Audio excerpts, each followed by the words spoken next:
didn't start out trying to be a travel filmmaker. Like most people, I just brought a camera on a trip, no plan, no knowledge, just the fun of capturing moments and places. I didn't care about which camera I used, there was no pressure to perform, there was only excitement about the shots I wanted to get and trying to get better just for the fun of it. And here we are today. It became my full-time job, so the excitement is kind of gone, I guess. And the only real challenge seems to be getting views and paying bills, but it's not a good challenge. So I've been asking myself what I could do to bring the fun, the excitement and the challenges back without giving up the professional side. And I thought there's only one answer to it. Film something I had never really tried before. And it turned out to be a much bigger challenge than I expected. I've always been fascinated by wildlife, but not the small, harmless ones like birds or rabbits. What really interests me are the big animals, the predators, like, you know, the exciting ones. So I thought, why not film something like that? It would bring new challenges and probably keep me hooked longer than just filming landscapes. Of course, tigers or crocodiles would be amazing, but they're not exactly easy to find. And I didn't want my first real wildlife experience to be a complete disaster that left me unmotivated. That's why I decided to start with snakes. They're pretty much everywhere here in Thailand. I've seen plenty over the years, usually while hiking or riding my motorbike, what always shocks me. Once I even stepped on one. I was on my morning walk and about 10 meters away I saw there was some branches or something, so I didn't care. I just looked back on my phone and suddenly I felt something round and meaty under my foot. And I instantly made what felt like the biggest jump of my life because I knew it's a snake, and I turned around and it was. She looked at me, I looked at her, and it felt like we were equally scared. And I noticed I did not feel any pain, so I felt quite relieved because I knew I hadn't been bitten. So I should be scared of snakes, and I am, but that's part of what draws me to them because I like to overcome my fears. So that's why I decided to start with snakes, and I thought it wouldn't be too complicated, but boy was I wrong. Hello, nice Pascal. to meet you. Nice to meet you, my friend.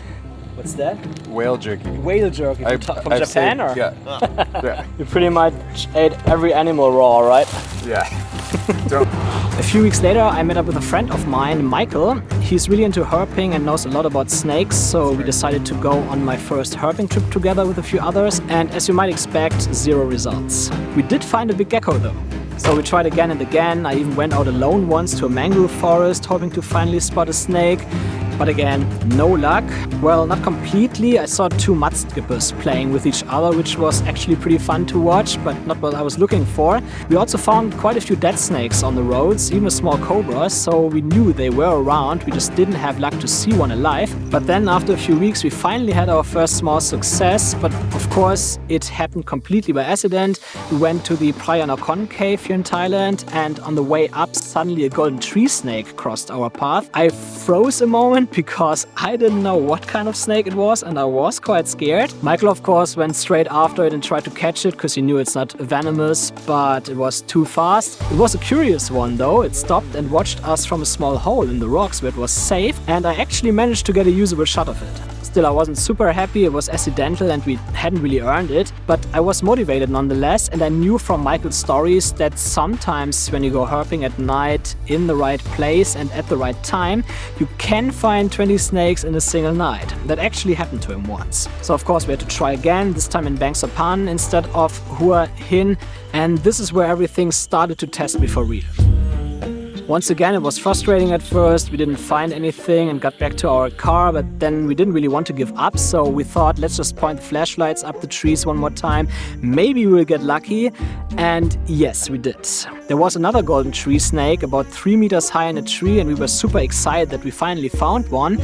But that happiness didn't last long, for me at least, because that's when I realized how hard it actually is to film a snake in a tree at night, especially at that distance, because you have to keep the light on the snake while making sure that your camera is aimed correctly and that it's in focus, which is its own challenge because you have all the leaves in front.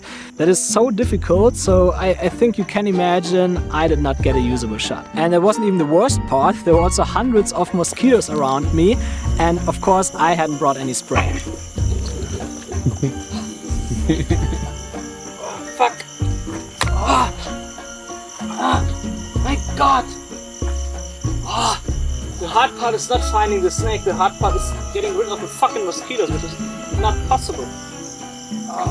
There was a moment I almost gave up because it takes so much time to just find a snake, and when you find one, at least under those circumstances, it's super hard to get a good shot. Whoa! I never had such big and lots of mosquito bites. This is so bad, man. Yeah. Let's get away from me. Let's stop at 7 for Tiger Bomb. And that wasn't even the only difficulty. Throughout all those trips, we also saw plenty of smaller reptiles that I tried to film and photograph. And so many times, most if not all of the shots turned out blurry. For video, it was usually okayish, but the photos looked almost always unsharp. And what made it worse was that they usually looked fine on the camera screen, but later on the computer I noticed that they are not sharp. So I constantly had that feeling that I never really knew what I was going to get. But of course, it was my fault. It was an important lesson also, because over time I realized the problem was simply my settings, especially for photos, because I'm used to keeping the aperture open and the shutter speed low like I do mostly for video. But that's a big mistake when photographing reptiles, especially at long focal lengths. With these kinds of shots, you actually need both a fast shutter speed and a closed aperture, even if f8 is low there. That means that you always have to raise your ISO. I know that in theory, but I'm not used to that because I'm a video guy, and if you constantly shoot differently for 10 years, you do it the same automatically. So it was frustrating at first, but it turned out to be an important lesson, one that prepared me for what came next, something no one expected. The next day, the trip was basically over. We packed up, loaded the car, and stopped by the toilets before the 3-hour drive home. And when Michael came out, we randomly looked around the corner of that toilet building just out of curiosity, because you never know what you might see. And I was standing by the car when I suddenly heard him yell, "Pascal, bring your camera!" And at that moment, I already knew he'd found a snake. He wouldn't shout like that otherwise. But I still didn't expect what he'd found. I grabbed my camera, walked around the building, and there it was. I felt a bit sorry for the monitor. It was young, but well, that's nature, and for us it couldn't have been a better moment. I mean, when do you ever get to see a snake eating a living monitor lizard? It was insane. So I had to message my wife we will be late.